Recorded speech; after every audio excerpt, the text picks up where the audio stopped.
I like my audience. Welcome to Last Call. I'm Carson, Daly. Tonight we're going to spend the entire half hour with an artist who we think is going to be around for a very, very long time. Her name is Adele. She's 20 years old from London, and her debut album is right here. It's called 19. It's already gone double platinum in the UK.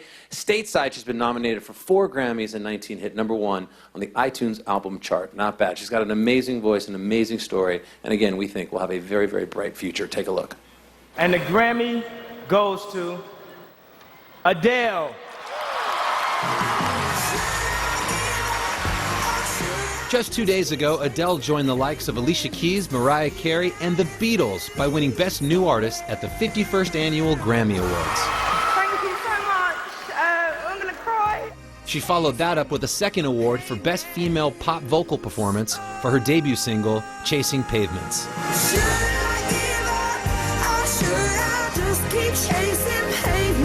Grammy's just finished and I have won 2 awards. The Grammys are just the latest accolades for this young 20-year-old from London whose voice and style are drawing comparisons to legendary artists such as Etta James and Ella Fitzgerald. Already a star in the UK, her debut album 19 entered the charts at #1, and she's built a huge following stateside thanks to her incredible live performances. Nice. All right, here we go. Here to perform Melt My Heart to Stone from her album 19. Here she is, Adele.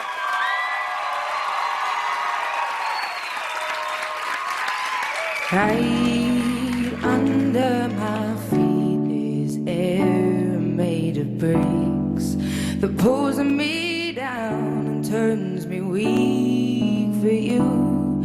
I find myself repeating like a broken tune, and I'm forever excusing your intentions. Then I give in to my pretendings, which forgive you each time without me knowing. They melt my heart to stone, and I hear your words that I made up. You say my name like there could be an us. I best tidy up my head. I'm the only one in love. I'm the only one in love. Each and every time I've turned around to leave, I feel my heart begin to burst and bleed. So desperately I try to link it with my head, but instead I fall back to my knees. As you tear your way right through me, I forgive you once again without me knowing. You burn my heart to stone, and I hear your words that I made up. You say my name like there could be an us. I best tidy up my head. I'm the only one in love. I'm the only one in love. Why do you steal my hand whenever I'm standing my own ground? You build me up, then leave me down. Where I hear your words, you made us. So I said your name like there should have been an us. I best tidy up my head. I'm the only one in love. I'm the only one in love.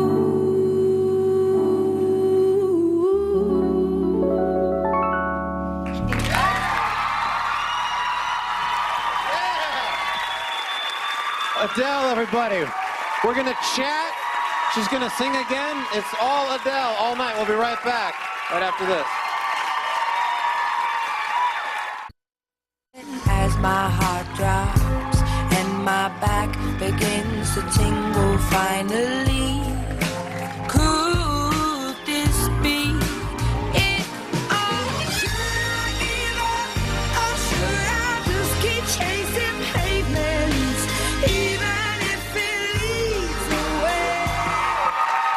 Welcome back. We are here with Adele. Thank you so much for lending us your time. Oh, thank you. We love music on the show, and we don't do this often, although I think we should do it more when we finally do find an artist that we love and believe in so much, but we just devote kind of this whole half hour here in the middle of the night. It's amazing. Thank you very much. To you. We've done this before. We did it for David Bowie, Hello. Elton John, Dave Matthews, Alicia Keys. Yeah. And Chumbawamba, which didn't work out that well. But we are glad to. Your record it has this, it's called 19. You were 19 when you recorded it. But when I listen to it, it evokes so much soul and so much from some past. I don't know if that was just a musical influence that you had when you were young. Kind of varies, If you're really sort of summoning something from the 50s. Yeah, well, vocally, like, I'm in love with Etta James. Like, Etta James? Yeah, she's like by far my favourite. And I got into her quite late, like when I was about 14 or 15, like considering that, you know, I wrote the record when I was 19. Before that, it was the Spice Girls and Britney. Really? Yeah, and Backstreet Boys and like a British band called Take That and E17 and stuff like that. So it wasn't really until like, I was a proper teenager that I actually kind of got. Well, you got smart. You got smart. Yeah, and sophisticated. Yeah, totally. And I like stumbled across her completely by accident. Like I loved like her like white bleach blonde weave on her head and her big catty eyes, like, and her figure and her history. I just thought that she looked incredible. So I bought the record just because I kind of wanted the hair. And then I was... Were you singing at that point? Yeah, but like, I was pretending to be like a bit of a grunger as well at that point. Like, I was wearing like dog collars and like wearing Slipknot jumpers. Yeah, like... well, we all did that. Really, I don't know. Slipknot, no, we all do Slipknot terrify me. Like the masks, they scare me. I don't know why I was wearing their stuff. Like, anyway. But yeah, no, I was kind of singing. Yeah, like I was already at the Brit School, which is where I studied music. Yeah. But again, like I was just singing Destiny's Child songs and stuff like that. Like, kind of, like I think they're incredible as well. They're by far my favourite girl group. But never had heard of her before that. Yeah, kind of a nice mix, I guess, having an influence of understanding and enjoying a good pop song because of the music and the hooks and the way it makes you feel. Yet going back into history and going to the legitimacy and the life and the writing and the soulfulness of an Etta James. That's sort of a nice thing, I guess. Yeah, it's wicked. She's the only artist that I believe. You know, like when Have you met listen Etta to James? No, like she was sitting like 7 rows in front of me at Fashion Rocks at the Radio City in New York. Yeah. But I was too frightened. Because I feel like a lot of young songstresses cite Etta James and the like as their influence, yet they fall short vocally, whereas you don't. Oh, thank you very much. You really don't. I mean, you really don't. Thank you very much. Your record, this is interesting, and I want you to just tell us a little bit about kind of the background, because I think there's a lot of young people out there, and now with the internet, you don't really need the access that you once need. You don't really need the record company connection because of technology, and you're living proof of that. This record came out in the UK in January of '08. Yeah. It came out here later in July, but prior to it coming out in the UK, you got the British Award. Yeah. Which was an unprecedented award to win. But what were you doing? How were you trying to make it? Where was your music? Was it MySpace? Yeah, always MySpace. Yeah. So it works. Yeah, it really works. Like like part of my course at the Brit School in music was to like learn how to record yourself and do demos, and I never ever expected to be like kind of at the front of it and be the kind of, you know, the one kind of at the front, in front of people. But my friend Lyndon was like, you can really sing, and at the time, like it was like American Idol and X Factor and Pop Idol, and like your friends and parents of them contestants, they lie and they say that like they're the next Whitney, and they're not, and it's the most embarrassing thing ever. That's what we've been saying for years. So I just didn't believe. I used to give him my demos, and at the time he was like Mr. MySpace UK. It was when like not even the normal networking ones were big, you know, let alone the music. And he put it up there, and I had like loads of like kind of response from it. And when we put Hometown Glory up, which was like the first song I wrote, was when I got all the emails from record companies. And it was like after Arctic Monkeys and Lily Allen got huge on the internet, like, you know, really kind of do it yourself. And who from XL called? A guy called Nick Huggett, who like was quite a big deal. Like he is, yeah. And he signed Dizzy Rascal and MIA and stuff like that. And I just thought he was like some weirdo on the internet, just like emailing me. So I'd never heard of XL, so I just thought it was like you know, a bit of a perv or something. But then my friend was like, "Oh yeah, XL, they signed the Prodigy." Yeah, they're huge. But I never knew that. I don't know anyone in the industry, you know. Yeah, and me and my friend went along, and he thought I was already signed, and then hooked me up with my manager, and it was what a great story, you know, because there are the TV shows, there's The Idol, there's this, and it seems like everybody out there who's looking for good music ultimately is looking for what we call filtration. Yeah. They're looking for somebody to step up to the plate and go, all right, everybody, I know you don't have a lot of time, but I've sifted through all this and it's terrible. And here's the best 5 things I've found. Yeah, you know, we try and do that in a small way here in the late night show. You know, Idol does that in a large way, but by and large, that may or may not work out. Yeah. But you really are just such a great story, I think, that it worked out well for you. Yeah, very lucky. You also came over here at a time when it seemed like a female singer-songwriter invasion. Yeah. You know, you mentioned Lily Allen and Leona Lewis, and Amy Winehouse has already had some success over here. How do you break through that mix? Well, I think on the first record it's a little bit difficult too because, you know, most of us, apart from Amy and now Lily, like, we're all on our first records, we're all inevitably going to get compared to each other. But I think just kind of, I think our live shows are all very different. I think we all represent very different things. I think, like, as people we're very different, and as, like, kind of women, you can, like, look at all of us and we represent every single kind of woman, you know? Like, Yeah. I don't know, just hope for the best. I don't think about their careers, I think about mine. Like, Yeah, well, that's a good idea. I mean, yeah. But you know what? I don't really get caught up with it, I don't know. Adele, for us, and for the show here and why we wanted to do tonight and just really try and, you know, promote you because we like you, is that you seem to have all of the talent, all of the good things, the story. We're rooting for you, minus some of the baggage, if you will, with all due respect to Amy and to Lily, who may or may not be having, you know, some serious personal things in their lives. But it's tabloidy, it's extra. Yeah. How do you avoid having that stuff? Well, I mean, do you not go UK out? Do you not drink? Do you... I don't drink anymore and I don't go out anymore. Well, that's probably what it takes, But right? before, like, I'd be in the papers every day in England, but here, I think it's because I'm brand new, no one really cares about my private life. And luckily, now that I've kind of really got my foot in the door here, like with SNL and the Grammys, I'm not drinking anyway. I don't act like an idiot anymore. Right, I think that's the key, is to just not act like an idiot, Yeah, right? totally. Was SNL, you were on SNL, if I'm not mistaken, when Governor Sarah Palin was on, which was, if I'm not also mistaken, the highest rated SNL maybe of the year, and you were the music. In 15 years. Was that, I guess, your tipping point for the States? Yeah, I reckon. It was so surreal that night. Like, I'm Obama all the way, yeah, but Sarah Palin was like the most famous woman in the world, and she was like 2 dressing rooms away from me. Did you meet her? Yeah, I didn't want to. I didn't want to meet her.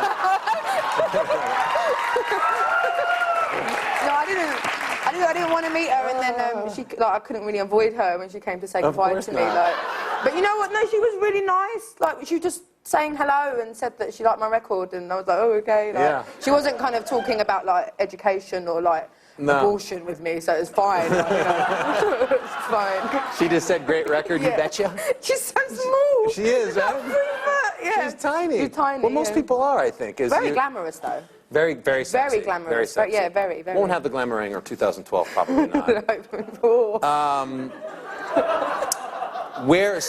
Okay, so the MySpace, the signing in the UK, you come over here, the record, the Grammys, nominated for 4 Grammys, incredible. Congratulations. Where were you when you heard about that news? I was at home at my apartment in London with my mum, and I was leaving for LA the next night, and my mum always stays with me the day before I go away because I'm not going to see her, and I'm a real mummy's girl. And I'd kind of forgotten about the announcements because it was like I got told that we had a shot, but it was a really long shot, and not to get my hopes up. So I was like, oh yeah, okay, whatever. So I was watching Blood Diamond, I think, like Leonardo DiCaprio, who I love. And then I thought, I'm the biggest Leona Lewis fan, so I was like, I wonder how many Grammy nominations she's going to get, because I thought she'd just wipe the board. And so I started Googling and couldn't get anything, and then I got an email from Perez Hilton saying that I'd been nominated for Best New Artist. So I locked myself in the toilet and cried for like an hour and left my phone in the sitting room. It's that English in the toilet. That's just the whole connection. Well, no, it's because it's like the only private room if I went anywhere else. English in the toilet. There's an infatuation. Yeah, because people think that you're going for a wee or something, so they don't disturb you. Yeah, that's true. You know, so yeah, I went in there. My mum was running around like I live in an apartment in a big house. My mum was running around trying to knock on everyone's doors at like 4 a.m. to tell them that I'd been nominated for a Grammy. And by that time, we didn't know that I'd been nominated for 4. And by the time 4 came, I was just on my knees. Couldn't believe it. Couldn't believe it. I still can't believe it. That's incredible. I love the story. We only have about a minute. You're going to sing again. What is that? You're going to come here, I understand, to the States for the recording of the next record. Yes, Malibu. In Malibu. Yes. Right over there. Right over there. Right over there. Why am I asked Malibu? Because the producer that I want to work with is based there, and Malibu was really peaceful. I really liked it. And do you have a good sort of a network of friends here in the States? No, and that's why I mean, in New York, I do. A lot of my British friends live in New York as well because they're like really cool and they move to New York and stuff. Yeah, and, I know the nonsense. But in LA and California, no, I don't. Which I think is good. If I go home, I'm going to get really distracted and just like go off and not write any music and not record. Whereas if I'm here, I'm going to be well lonely. But Adele, when you wrote this record, 19, you were in such a different space in your life, and so much has happened in such a short amount of time, and now you'll be recording. When you sit down to write, what sorts of things will you be writing about?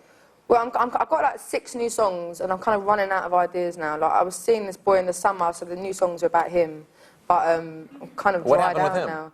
It just wasn't great. Like, I'm not being as pathetic as I am on that record. On that record, I'm like, love me, love me. Whereas on the new record, I'm just gonna be like, leave me alone. Like, I don't like you. Leave me alone. So yeah, so it's kind of about that. So I don't need you. Yeah. We look forward to it. All right, we'll take a break, and thank you for chatting with us. So appreciate it. So happy for you. We'll be right back. Adele's gonna play another song for us from 19. We'll be right back, right after this, with Adele.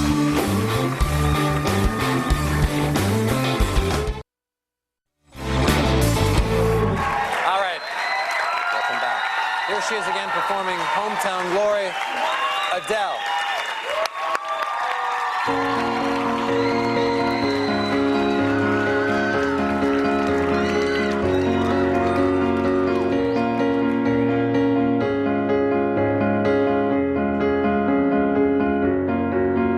I've been walking in the same way as I did, missing out the cracks in the pavement and tutting my heel and strutting my feet. Is there anything I can do for you, dear? Is there anyone I could call? No, and thank you, please, madame. I ain't lost, just wondering. Round my hometown, memories of fresh. Round my hometown, ooh, the people I've made are the wonders of my world. Are the wonders of my world. Are the wonders of this world. Are the wonders now. I like it in the city when the air is so thick and opaque. I love it to see everybody in short skirts, shorts and shades. I like it in the city when two worlds collide. You get the people and the government, everybody taking different sides. Shows that we ain't gonna stand, shows that we are united, shows that we ain't gonna take it. Shows that we ain't gonna stand, shows that we are united. Round my hometown, memories are fresh. Round my hometown, ooh, the people I've met, yeah.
All right, we have just a few minutes left with Adele, who we appreciate you spending all night with us tonight. The record, as I mentioned, is 19. You're going to move out, as you mentioned, to Malibu to record the next record, but you're going back to the UK. I am, yes. And you're getting a puppy. Or a dog. Don't know yet, but yeah, I am. What kind of dog are you going to I get? don't know yet. I want a little one that someone called an armpit dog earlier, but I'm sharing the dog. An armpit dog? Yeah, you put it under your arm, innit? Like Paris Hilton and stuff. Wow. But, I thought she was the armpit. Good night, everybody. I love you. Who's walking who? Well, good luck with the dog, the success. Thank you for spending the night. We appreciate it so much. And Miles, thank you. Great musician, flew in from New York. Miles, Adele, the record is 19. That's our show. Hope you enjoyed it. Get some sleep. Good night, everybody.